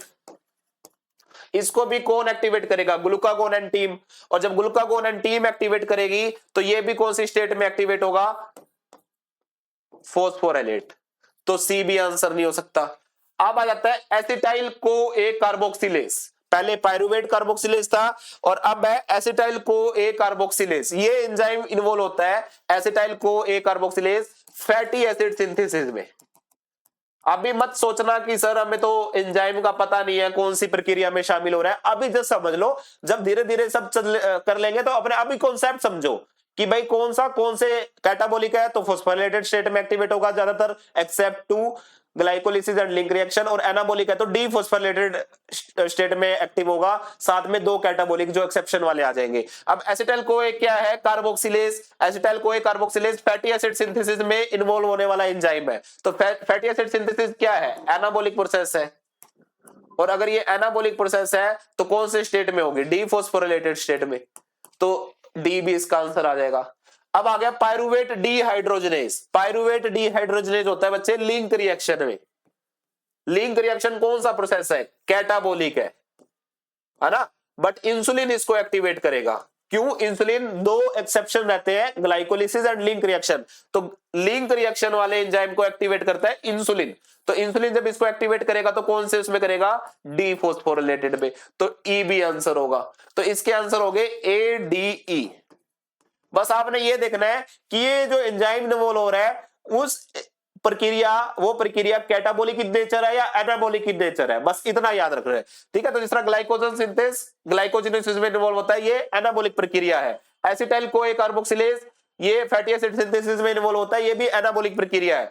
पायरुवेट डीहाइड्रोजनेज ये कैटाबोलिक प्रक्रिया है, बट इंसुलिन इसको एक्टिवेट करता है, क्योंकि इंसुलिन के दो एक्सेप्शंस याद रख रहे हैं, ठीक है, ग्लाइकोलिसिस एंड लिंक रिएक्शन।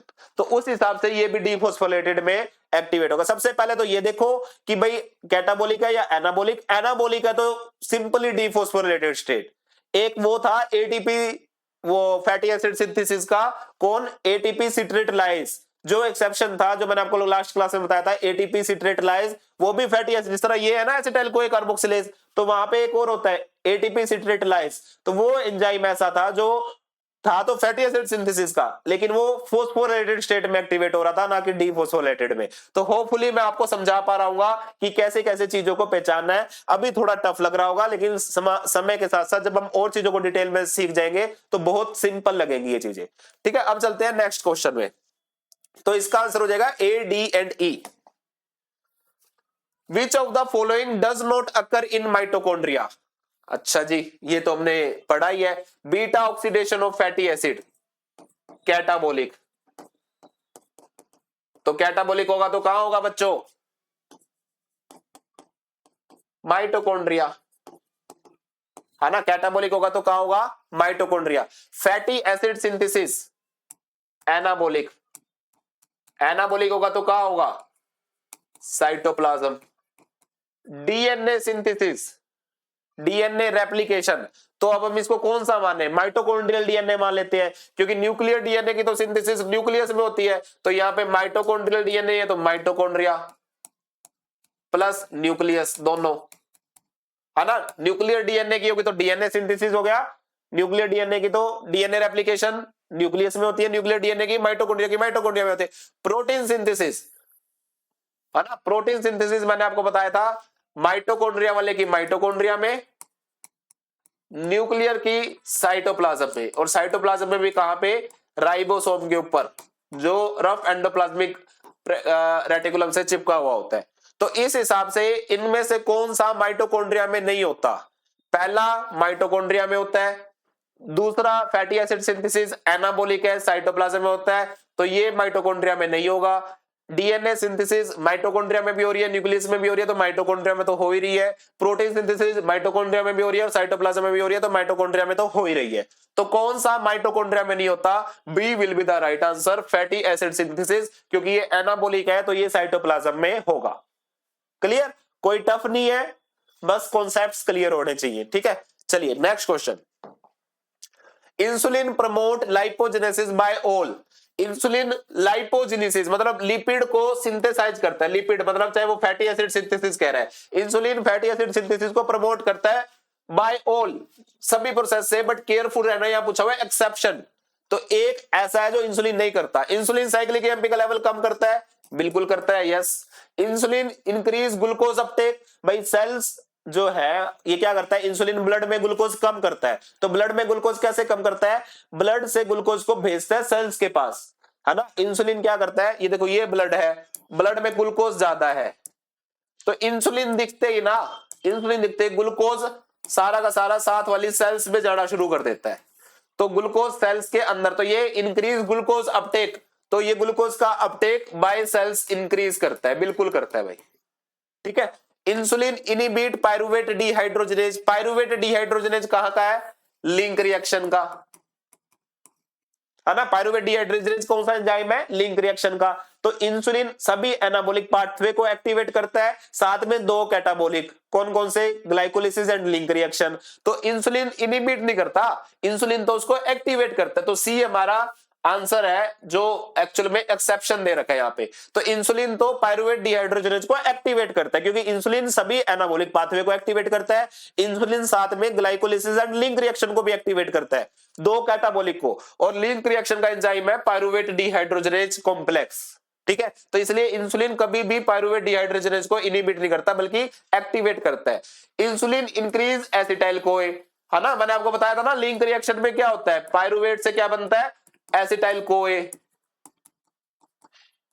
तो ये इसको स्टिमुलेट करेगा तो एसिटाइल कोए का लेवल बढ़ेगा। ठीक है। तो पायरुवेट डिहाइड्रोजनेज को ये अगर ये स्टिमुलेट करेगा तो पायरुवेट से क्या बनेगा, एसिटाइल कोए। तो लिंक रिएक्शन में तो एसिटाइल कोए ही बनता है, तो उसको तो लिंक रिएक्शन को तो ये एक्टिवेट करता है, तो डी भी ठीक है। तो उस हिसाब से सी है जो इंसुलिन नहीं कर रहा, इंसुलिन यहां पे आना चाहिए था, इनिबिट नहीं बल्कि इसको तो स्टिमुलेट करता है क्योंकि एक लिंक रिएक्शन का एंजाइम है। तो C will be the right answer. ठीक है, C will be the right answer. Next चलते हैं। Mitochondria are involved in all of the following except. Mitochondria किस किस में इन्वॉल्व होता है? एटीपी प्रोडक्शन, ये तो सबको पता है, यस इन्वॉल्व होता है। एपोप्टोसिस मैंने बताया था, यस, है ना। Tri carboxylic acid cycle, TCA cycle, जिसको citric acid cycle, Krebs cycle बोलते हैं, बिल्कुल होती है। वाइटल साइकिल है, माइटोकॉन्ड्रिया में ही होती है। कोलेस्ट्रॉल सिंथेसिस, कोलेस्ट्रॉल सिंथेसिस तो एनाबॉलिक प्रोसेस है, एनाबॉलिक प्रोसेस है तो ये साइटोप्लाज्म में होगा। ठीक है, तो D will be the right answer. तो इन माइटोकॉन्ड्रिया में एटीपी प्रोडक्शन होती है, माइटोकॉन्ड्रिया में एपोप्टोसिस होती है, माइटोकॉन्ड्रिया में वाइटल पाथवे होते हैं, etc electron transfer chain and TCA. ठीक है, बट कोलेस्ट्रॉल सिंथेसिस कहां होगी बच्चे? साइटोप्लाज्म में, क्योंकि ये एनाबॉलिक प्रोसेस है। अब hormone sensitive lipase is not activated bye, hormone sensitive lipase क्या है? कैटाबॉलिक एंजाइम है।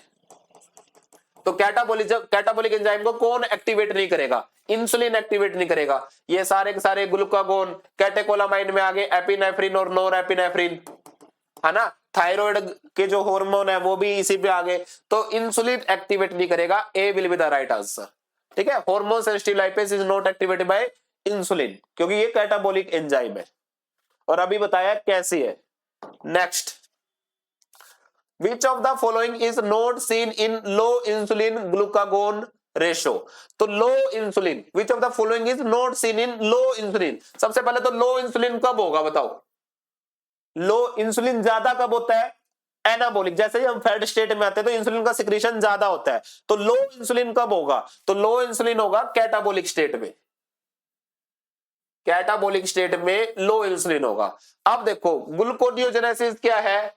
कैटाबॉलिक है। ठीक है, ग्लाइकोजन का टूटना ये भी क्या है? कैटाबॉलिक है।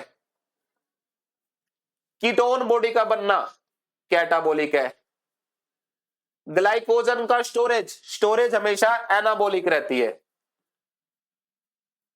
तो इसमें कह रहा है which of the following is not seen in low insulin glucagon ratio. Low insulin glucagon ratio से डरना रही है। लो इंसुलिन का मतलब लो इंसुलिन कब होगा? कैटाबॉलिक। तो इनमें से कौन सा कैटाबॉलिक स्टेट में नहीं दिखता?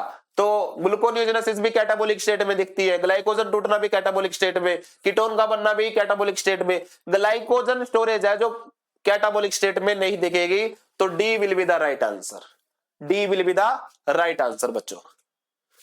Next, Which of the following is active in defosphorylated state? तो डीफॉस्फोरिलेटेड स्टेट मतलब इंसुलिन। आप देख लो एनाबॉलिक और कैटाबॉलिक और जो इसमें हमारे वो रहते हैं एक्सेप्शन। तो इंसुलिन का मतलब एनाबॉलिक प्लस में 2 कैटाबॉलिक में ग्लाइकोलिसिस प्लस में 1 लिंक रिएक्शन, बस ये चीज पता होनी चाहिए। ग्लाइकोजन सिंथेस क्या है? ग्लाइकोजन का बनना एनाबॉलिक। पायरुवेट कार्बोक्सिलेज मैंने किस में बताया था आपको?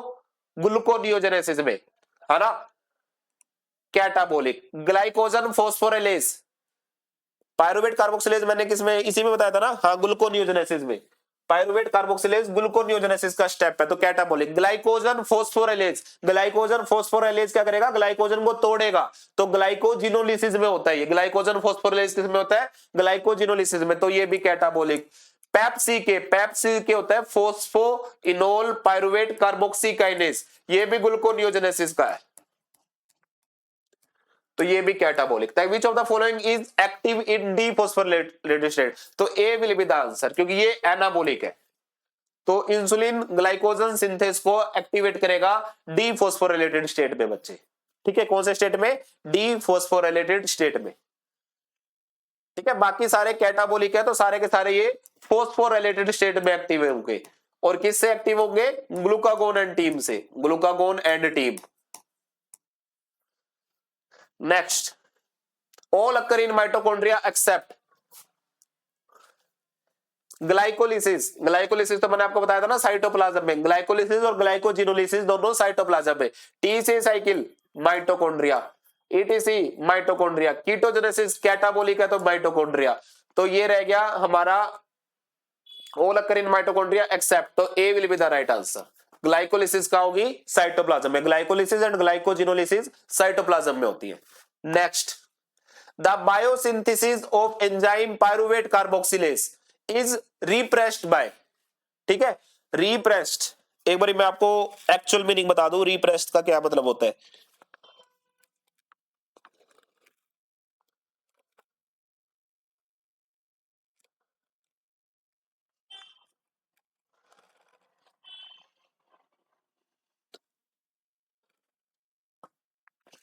रिप्रेस का मतलब है बच्चे रोक देना, यानी जो इस एंजाइम को रोकेगा। तो biosynthesis of enzyme pyruvate carboxylase, यानी पायरुवेट कार्बोक्सिलेज की सिंथेसिस। पायरुवेट कार्बोक्सिलेज तो पहले इसको याद कर लो, नहीं तो अपने आप भी याद हो जाएगा। ये ग्लूकोनियोजेनेसिस का एंजाइम है, और ग्लूकोनियोजेनेसिस है तो कैटाबोलिक, ठीक है, और कैटाबोलिक है तो ये उसमें तो आनी नहीं ग्लाइकोलिसिस एंड लिंक रिएक्शन में, तो ये इसको ग्लूकागोन एंजाइम एक्टिवेट करेगी, ठीक है। ग्लूकागोन एंजाइम क्या करेगी, एक्टिवेट करेगी, इंसुलिन इसको इनिबिट करेगा। तो यही पूछ रहा है biosynthesis of enzyme is repressed by, मतलब जो इसको रोकेगा। तो ऑब्वियस ही बात है insulin will be the right answer, क्योंकि ये आ जाती है टीम में। कोर्टिसोल क्या है, कोर्टिकोस्टेरॉइड है, ग्लूकागोन, एपिनेफ्रिन, ये सारे टीम के मेंबर है। तो उस हिसाब से इंसुलिन है जो इसको रिप्रेस करेगा, इसको रोकेगा, इनिबिट करेगा। रिप्रेस मतलब इनिबिट, ठीक है, बाकी सारे इसको एक्टिवेट करेंगे, ठीक है। तो जो कॉन्सेप्ट मैंने समझा रखे उसी हिसाब से मैं आपको बता रहा हूं। और लास्ट क्वेश्चन है, which of the following is active in phosphorylated state, कौन सा फोस्फोरिलेटेड स्टेट में एक्टिव है। फोस्फोरिलेटेड स्टेट मतलब ग्लूकागोन, तो ग्लूकागोन सभी कैटाबोलिक को करता है except two glycolysis and link reaction. अब ग्लाइकोजन सिंथेस क्या है, ग्लाइकोजन सिंथेस ग्लाइकोजेनेसिस, ग्लाइकोजन का बनना। एनाबोलिक है तो कौन सी स्टेट में होगा, डी फॉस्फोरिलेटेड स्टेट में। ग्लाइकोजन फॉस्फोरिलेज ये है ग्लाइकोजिनोलिसिस। कैटाबोलिक है तो कौन से में होगा, फॉस्फोरिलेटेड स्टेट में। एसिटाइल को ए कार्बोक्सिलेज कहां होता है, फैटी एसिड सिंथेसिस, तो ये एनाबोलिक है तो डी फॉस्फोरिलेटेड स्टेट में। ग्लूकोज 6 फॉस्फेट डीहाइड्रोजनेज एंजाइम, जो ग्लूकोज 6 फॉस्फेट डीहाइड्रोजनेज एंजाइम है बच्चे, ये यूज होता है किसमें, एचएमपी में। ग्लूकोज 6 फॉस्फेट डीहाइड्रोजनेज एंजाइम किसमें इन्वॉल्व होता है, एचएमपी। तो एचएमपी है तो एनाबोलिक है तो डी फॉस्फोरिलेटेड स्टेट। तो इसका आंसर आ जाएगा बी, क्योंकि ग्लाइकोजन फॉस्फोरिलेज ऐसा है जो ग्लाइकोजिनोलिसिस में इन्वॉल्व होता है, ग्लाइकोजन इससे टूटता है। तो उस हिसाब से अगर आप देखोगे तो यही एंजाइम है जो कैटाबोलिक है, तो इसलिए ये किसमें हो रहा है, फॉस्फोरिलेटेड स्टेट में एक्टिव हो रहा है, ठीक है। तो ये बच्चे सारे क्वेश्चंस थे, थोड़ा आपको एफर्ट्स लगेंगे, लेकिन अगर क्वेश्चंस नहीं हो रहे एक बार दोबारा थ्योरी पढ़ लो, ठीक है। बस एक चीज थ्योरी में करेक्ट कर लेना, जो मैं लास्ट आपको बताई थी, चाहे वो फर्स्ट क्लास में थी सेकंड क्लास में थी। देखो इंसुलिन क्या करता है, इंसुलिन और ग्लूकागोन, और ग्लूकागोन के साथ मैंने आपको 2-3 हार्मोन बताए थे, एक ग्रोथ हार्मोन और एक बताया था ग्लूकोकोर्टिकोइड, है ना, और बाकी भी थे एपिनेफ्रिन, नोरेपिनेफ्रिन। इंसुलिन क्या है, एनाबोलिक है, और ये क्या करता है, ब्लड के अंदर शुगर कम करता है, शुगर, है ना, ब्लड के अंदर ग्लूकोज कम करता है ना, या ब्लड ग्लूकोज ही लिख देते हैं, ब्लड ग्लूकोज कम करता है। और इवन ये फैटी एसिड को भी कम करता है, फैटी एसिड, क्योंकि ये भी फैटी एसिड को क्या करता है, इंसुलिन ट्राइग्लिसराइड में स्टोर करवा देगा एडिपोज टिश्यू में। तो ये ब्लड ग्लूकोज भी कम करता है और फैटी एसिड ग्लूकोज को स्टोर करवा देगा सेल्स के अंदर ग्लाइकोजन में, लीवर के अंदर ग्लाइकोजन के रूप में स्टोर करवा देगा। मतलब इंसुलिन का काम है स्टोरेज का, अब इंसुलिन क्या कर रहा है, ब्लड ग्लूकोज को कम कर रहा है, तो ब्लड से ग्लूकोज जाके हमारे लीवर के अंदर ग्लाइकोजन में जाके कन्वर्ट हो रहा है। ऐसे ही ब्लड से फैटी एसिड का लेवल भी कम करता है, ब्लड से फैटी एसिड कम होके एडिपोज टिश्यू में ट्राइग्लिसराइड की फॉर्म में स्टोर हो रहा है। तो इंसुलिन का एनाबॉलिज्म में स्टोरेज ज्यादा रहती है, ठीक है। ग्लूकागोन क्या करता है, ये ब्लड ग्लूकोज बढ़ाता है, ब्लड ग्लूकोज इंक्रीज करता है और फैटी एसिड भी इंक्रीज करता है। तो ये जो ग्लूकागोन है बच्चे, ये कैटाबोलिक है। अब एक ना इसमें देख लेना, ग्रोथ हार्मोन, ग्रोथ हार्मोन है, ये इंसुलिन की तरह एनाबॉलिक हार्मोन है। ग्रोथ हार्मोन वैसे तो इसकी टीम में ही रहेगा, सारे जो इफेक्ट है वो सेम रहेंगे, बट यहां पे एक पॉइंट याद रखना कि ग्रोथ हार्मोन एनाबॉलिक है, बट ये भी ब्लड ग्लूकोज को बढ़ाता है और ब्लड के अंदर फैटी एसिड को भी बढ़ाता है, ठीक है ये anabolic. Growth hormone catabolic hormone में मत लेके आना कि भाई ग्लूकागोन कैटाबोलिक है, ग्लूकागोन की टीम में ही ग्रोथ हार्मोन आता है तो ये भी कैटाबोलिक होगा, ऐसा नहीं है। ग्रोथ हार्मोन एनाबोलिक है, बट ये एनाबोलिक होते हुए भी ब्लड के अंदर ग्लूकोज का लेवल बढ़ाता है और ब्लड के अंदर फैट, क्योंकि ग्रोथ हार्मोन ना बच्चे ब्लड ग्लूकोज का लेवल इंक्रीज करता है। ये चीज आपको कंफ्यूज करने के लिए नहीं, एक तरीके से क्लैरिफिकेशन के लिए है। अगर मैं ये चीज वहां बताता ना तो कंफ्यूज हो जाते, बस थोड़ा सा डेविएट किया आपको कि भाई जो ग्रोथ हार्मोन है तो ग्लूकागोन की टीम का, लेकिन कई बार ना ये इंसुलिन के साथ भी दोस्ती कर लेता है, ठीक है, कि एनाबोलिज्म, ये क्योंकि इंसुलिन भी एनाबोलिक है तो ग्रोथ हार्मोन भी एनाबोलिक हार्मोन में आएगा, लेकिन काम ये ग्लूकागोन के वाला करेगा, है ना। एक मूवी थी ना, वो उस मूवी में उंगली किसी की साइड करता था, वो कहता था सर आप किसकी साइड हो, कहता मैं आपकी साइड हूं, लेकिन उंगली अब उसके दुश्मन की तरफ करता था। तो यही चीज है ग्रोथ हार्मोन, उंगली इंसुलिन की करता है कि भाई सर मैं आपके साइड हूं, लेकिन काम ग्लूकागोन का साथ देता है, ठीक है। तो उस हिसाब से देख लेना। तो ग्रोथ हार्मोन का थोड़ा यहाँ पे एक एक्सेप्शन सा रहेगा, है एनाबोलिक, एनाबोलिक है तो भाई ब्लड ग्लूकोज कम करना चाहिए, फैटी एसिड भी कम करना चाहिए इंसुलिन की तरह, लेकिन करता ग्लूकागोन की तरह है, ब्लड ग्लूकोज भी बढ़ाता है और फैटी एसिड का लेवल भी ब्लड में बढ़ाता है। तो ये कहानी थी हमारा सेकंड लेक्चर। तो ये हमारे फॉर्मूलाज बच्चे यहाँ कंप्लीट हो गए हैं। होपफुली आप थोड़ा एंजॉय भी कर रहे होंगे और थोड़ा आपका माइंड भी स्टिमुलेट हो रहा होगा कि कैसे कैसे चीजें हमारे शरीर में हो रही है। तो पढ़ते रहिए, कुछ डाउट है तो ऑब्वियस सी बात है ये नंबर है मेरा, क्योंकि जब चीजें समझ में आती है ना तो समझ में आती है तो डाउट भी क्रिएट होते हैं, है ना। जब चीजें समझ में आने लग जाती है ना तो फिर डाउट्स भी आते हैं, तो वो डाउट पूछने के लिए आप इस पे व्हाट्सएप कर देना, तो उसका मैं रिप्लाई कर दूंगा। बाकी अगर अच्छे लग रहे हैं लेक्चर्स तो उसका भी रिप्लाई कर दिया करो कि भाई सर मजा आ रहा है, और ताकि मैं आपको फिर अपने लेवल पे भी मोटिवेट कर पाऊं, ठीक है। चलिए ठीक है, तो मिलते हैं नेक्स्ट क्लास में। Thank you so much.